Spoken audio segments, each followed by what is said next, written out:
त्याचबरोबर आता इथे मी घेतलेल्या आहेत भाज्या. बटाटा घेतलेला आहे, वाटाणा, फ्लावर घेतला होता. या सगळ्या भाज्या चिरून स्वच्छ धुवून घेतल्या आणि याच्यामध्ये कुकरमध्येच घालून घेतल्या, जेणेकरून आपली पावभाजी झटपट इन्स्टंटमध्ये तयार होईल. याच्यामध्ये आता मी फ्लावर, बटाटा आणि वाटाणा घेतलेला आहे. तुम्हाला दुसऱ्या भाज्या आवडत असतील त्याही तुम्ही घातल्या तर चालू शकतं. आणि इथे मी करणार आहे थोड्या प्रमाणात, तर थोड्याच प्रमाणात इथं भाज्या घेतल्या होत्या.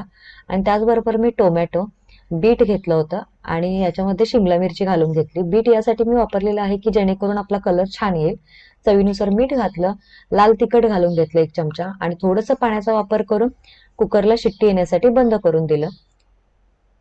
कुकरच्या 3 शिट्ट्या झाल्या आणि कुकर थंड झाल्यानंतर बघू शकता भाज्या आपल्या छान शिजल्या होत्या.